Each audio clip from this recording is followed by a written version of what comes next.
propose de vous installer et je vais mettre un petit gong de démarrage.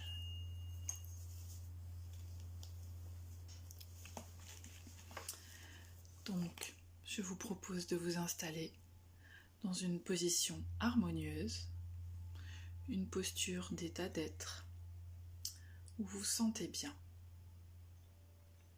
Je ferme mes yeux et je prends contact avec ma respiration. J'inspire doucement et j'expire lentement. Mais je ne force rien. Je me mets au rythme de cette respiration, calme et profonde à la fois. Je respire en conscience. Je demande une harmonie de plus en plus profonde entre toutes mes structures. L'harmonie au sein de mon âme, de mon esprit, de ma conscience et de mon corps physique. J'effectue plusieurs respirations profondes.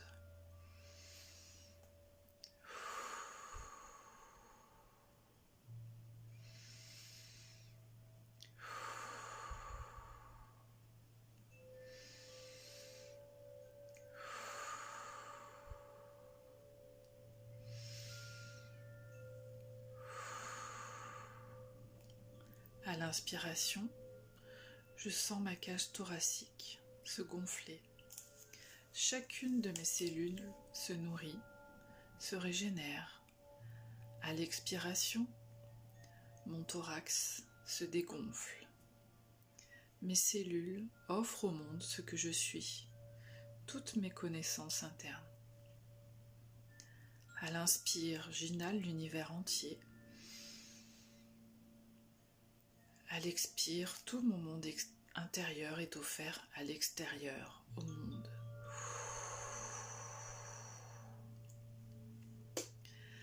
Lorsque je respire en conscience, j'équilibre les informations, les énergies entre l'intérieur et l'extérieur. J'accorde mes émotions à l'intérieur de moi et autour de moi. Je programme mon espace de pensée qui regroupe mon âme, mon esprit, ma conscience et mon corps pour qu'ils soient complètement autonomes, libres et qu'ils restent attentifs pendant toute la durée de la méditation. Chacune de mes pensées façonne le monde qui m'entoure. Infiniment grand. Je reviens au ressenti de mon corps. Je continue cette respiration en conscience et en harmonie, de plus en plus profonde, entre mon âme, mon esprit, ma conscience et mon corps physique. J'inspire l'univers entier qui nourrit et régénère chacune de mes cellules. J'expire tout mon monde intérieur. Je l'offre à l'extérieur, à mon monde. Je ressens ma connexion énergétique avec la Lune. Chacune de mes cellules est reliée à la Lune, à sa belle, grande et puissante énergie ce soir. Je ressens mon corps plus profondément, plus précisément. Je ressens les échanges énergétiques à l'intérieur de moi et à l'extérieur de moi. J'équilibre ces énergies, ma sphère émotionnelle, mes émotions. Je pénètre dans mon espace de pensée infiniment grand. Je perçois chacune de mes pensées comme un soutien. Je prends contact avec mon âme.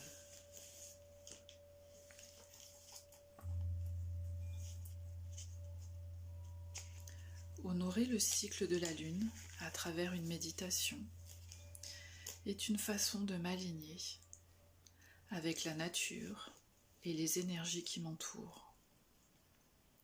La Lune est associée à l'énergie féminine, au yin universel, aux émotions, à l'intuition, à l'inconscient et aussi à la créativité. Lors de la pleine lune, la Terre, la Lune et le Soleil sont alignés. Tout comme la nouvelle lune, mais la Lune se trouvant de l'autre côté de la Terre, toute la partie de la Lune éclairée par le Soleil est en face de moi. La Lune reflète la lumière du Soleil. Toutes mes parts d'ombre sont révélées. La pleine lune symbolise la plénitude et l'abondance. Méditer les soirs de pleine lune facilite le travail d'introspection et de transformation intérieure. Durant cette phase du cycle lunaire, les énergies sont particulièrement régénérantes. Il est plus facile d'accéder à la richesse des énergies spirituelles.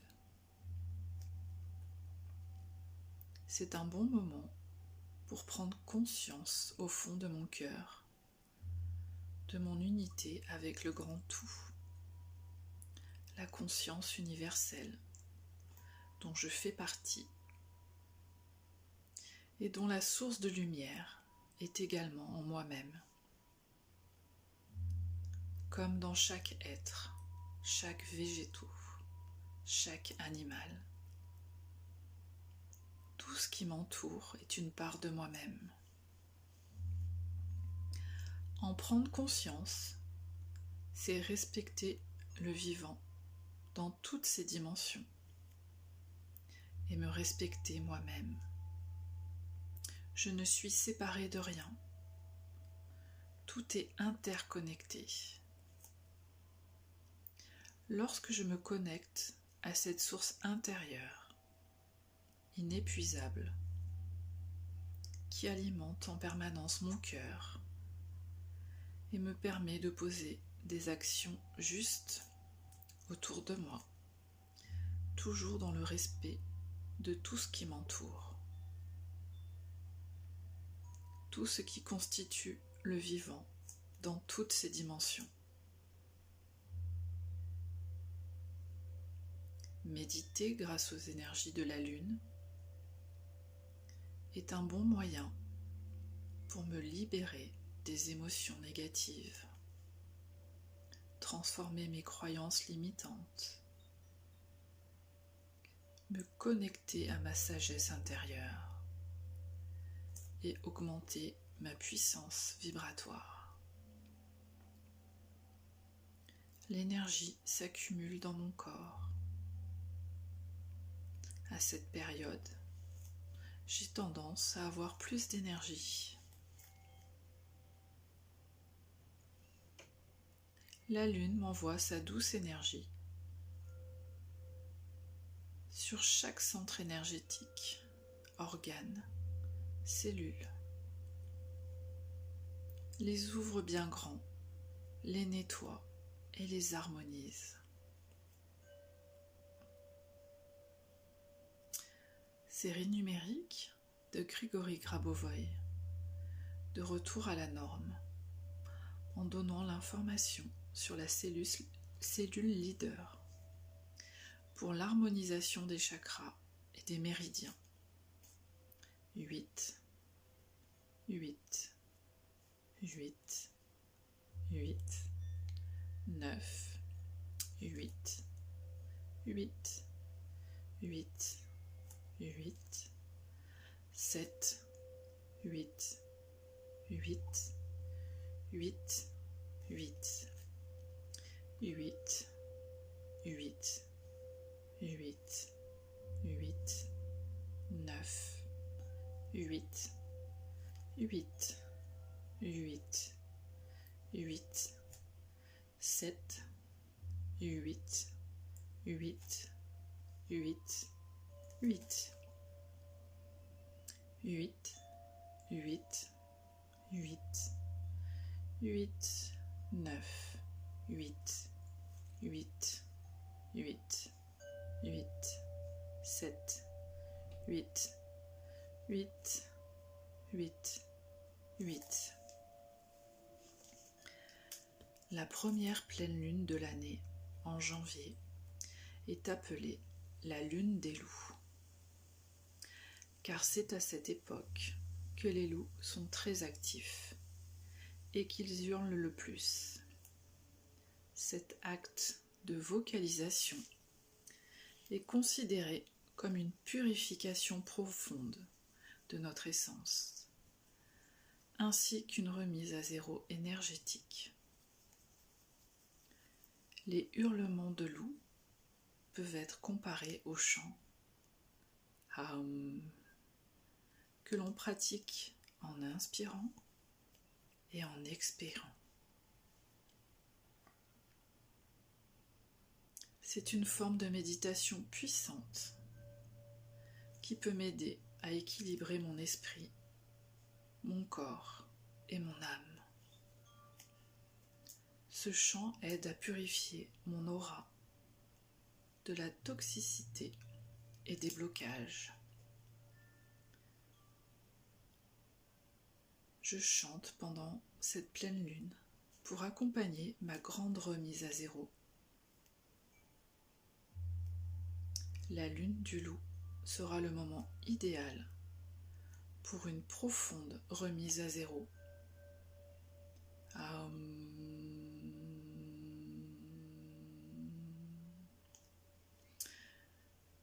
Une rencontre au sommet entre l'air et le feu aura lieu cette nuit, alors que le soleil vient d'entrer sous le signe du Verseau, signe astrologique de l'air.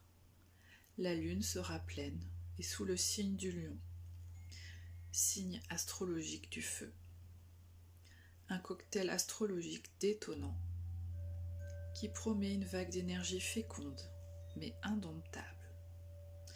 Des turbulences sont à prévoir. Une invitation à mettre ma famille, mes relations intimes et mes amitiés au cœur de mes préoccupations durant les 2 semaines à venir. Le feu du lion est une énergie qui irradie et qui est capable de tout guérir. C'est le feu amour inconditionnel. L'air du Verseau donne de l'ampleur dans mes échanges. Il me relie à ma multidimensionnalité et à l'univers. C'est une énergie de rassemblement. Cette pleine lune en Lion, dans l'air du Verseau, m'incite à me recentrer sur ma transformation, ma transition, ma recherche de vérité, d'authenticité, ma révélation, les surprises, les nouvelles, mon retournement de situation, mes mises en lumière, l'éclaircissement, mes prises de conscience, mon centrage, mon ancrage, revenir à mon corps, bouger, écouter ma propre vérité, écouter mon intuition, suivre mes convictions, me faire confiance, me positionner, m'affirmer, prendre ma place, me respecter et me faire respecter, agir, me rebeller contre tout ce qui est faux ou injuste, à la révolte, à trancher, rompre, couper, quitter, choisir, m'engager, me connecter à mon cœur, me connecter à mon authenticité, reprendre et accepter mon propre pouvoir, révéler et assumer ma puissance, accepter toutes mes facettes, l'amour et l'estime de moi, la douceur, la compassion et la bienveillance envers moi-même, me respecter, créer ma réalité, brûler certaines mémoires et liens toxiques, me libérer définitivement du passé, me libérer des mémoires karmiques et transgénérationnelles, la purification, la transmutation. À mon retour à mon équilibre, mon harmonie, ma sérénité, mon intensité, ma puissance, ma force, mon courage, ma confiance, ma foi, ma patience, ma guérison, ma renaissance, ma régénération, ma grâce, ma beauté, mon évolution, mon alignement, mes reconnexions, mon réveil. Dans la tradition amérindienne, les 13 cycles lunaires présents dans une année s'incarnent en 13 mères originelles, porteuses d'enseignements et de sagesse. Ce soir, je vous partage le texte présentant la première lune de l'année, celle de janvier, la lune de celle qui parle à ses proches, extrait du livre Les 13 mères originelles de Jamie Sams, l'histoire des 13 mères du clan d'Originelle qui lui a été transmise par 2 grands-mères Kiowa. Celle qui parle à ses proches. Mère de la nature, elle parle à sa parenté. L'être de la pierre, la fleur sauvage et le loup sont ses amis. Au fil des saisons qu'elle tisse, elle chevauche les vents du changement, ouvrant son cœur avec bonté, comme un refuge contre la faim et la douleur. Tu es la gardienne des besoins de la terre, et tu rends frère le grand et le petit. Mère, c'est toi que je vois dans la goutte de rosée. C'est toi que j'entends dans le cri de l'aigle. La mère de clan de la première lune.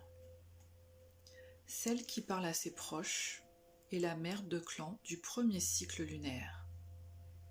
Elle protège l'apprentissage de la vérité. Ce cycle tombe en janvier.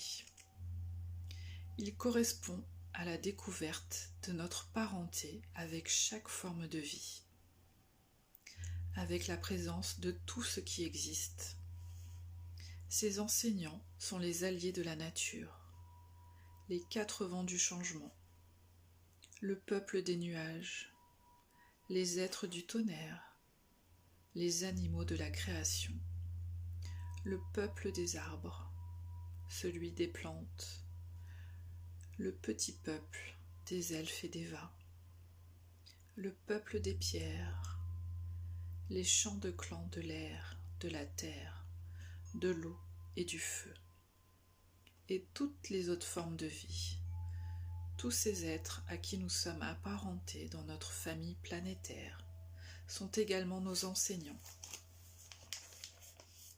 Grâce à celle qui parle à ses proches, qui est la mère de la nature, nous apprenons que nous sommes parents les uns des autres dans cette famille planétaire. Peuple des arbres, animaux, peuple des pierres, des nuages, et toutes les autres formes de vie sont nos sœurs et nos frères, nos oncles et nos tantes. Ce sont les 4 clés de clans de l'air, de la terre, de l'eau et du feu. Notre mère est la terre, notre père est le ciel. Et nos grands-parents sont grand-mère lune et grand-père soleil. Pour étudier la vérité, nous devons nous ouvrir nous-mêmes au vaste monde à l'intérieur des mondes, créé par le grand mystère. Celle qui parle à ses proches est un aspect de la terre-mère, qui possède un esprit de recherche, la volonté d'apprendre et la compréhension de chaque forme de vie rencontrée ou de chaque lieu. Le cycle de la première mère de clan est protégé par la couleur orange. Cette couleur est porteuse de la médecine de parenté avec tous les êtres, parce que c'est la couleur de l'éternelle flamme d'amour que le grand mystère a placée dans le cœur de chaque être de la création. Chaque fois que nous voyons une plume, une pierre, une fleur ou un coquillage avec de l'orange, les leçons que cette sœur ou ce frère peuvent nous enseigner portent sur les liens de parenté, la qualité de relation véritable, le respect ou la communauté avec tous les êtres. Au cours de notre apprentissage des vérités qu'offre chaque forme de vie dans la famille planétaire, l'occasion nous est donnée de voir quelles sont les similitudes entre nous. Nous pouvons découvrir qu'une fleur ou un ruisseau vont se révéler comme nos plus grands enseignants, quand nous acceptons de voir que toute chose dans notre monde est vivante. Nous avons alors accès aux parties de nous-mêmes qui étaient devenues inertes ou mortifiées, et nous pouvons soigner ou revivifier notre propre vitalité.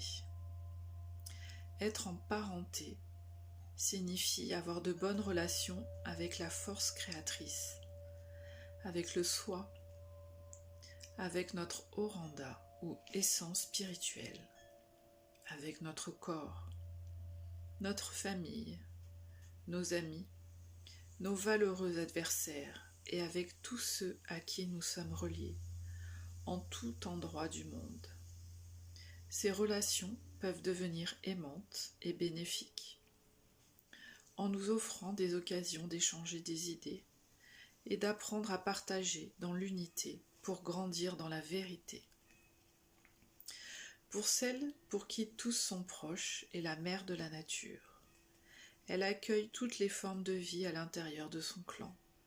Elle voit la beauté de chacun et honore les talents qu'il possède. En tant que gardienne du rythme, elle nous enseigne à trouver nos propres rythmes. Dans l'apprentissage de la vérité, nous découvrons que chaque forme de vie possède un espace sacré avec son rythme. Pour pénétrer dans un espace sacré, il nous faut connaître le rythme de la forme de vie en question. Si nous connaissons ce rythme et demandons l'autorisation, avec respect, nous pouvons pénétrer dans le monde de cette sœur ou de ce frère, sans déranger l'ordre naturel.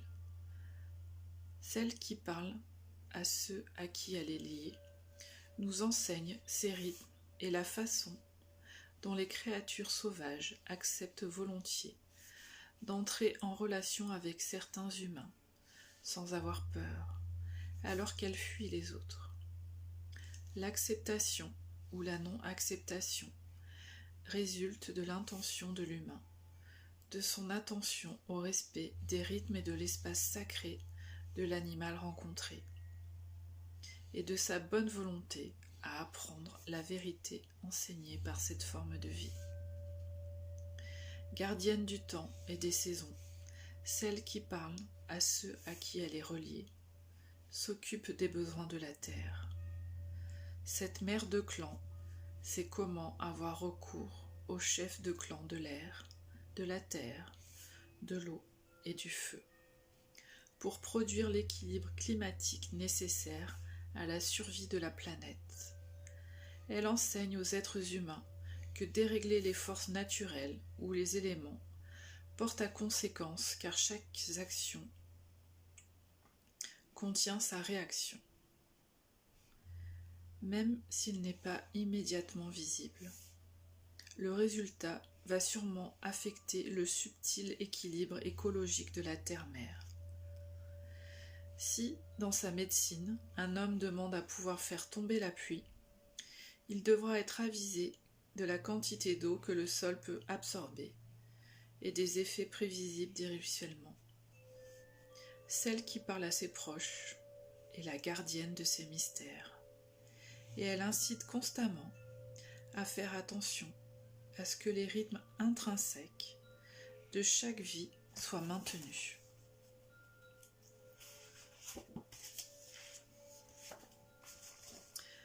Celle qui parle à ses proches est la mère de la nature, la gardienne des rythmes, du temps qu'il fait et des saisons, protectrice du langage des arbres, des pierres et des animaux. Celle qui fait le lien de parenté, gardienne des besoins de la terre, mère de la famille planétaire. Elle nous enseigne à comprendre les langages silencieux de la nature, à nous sentir proches de toutes les formes de vie et à entrer dans l'espace sacré des autres avec respect, à honorer les cycles, les rythmes et les changements du temps et des saisons, à nous unir à la force de vie et à ses rythmes dans toutes les dimensions, en apprenant les vérités propres à chacun, à apprendre la vérité.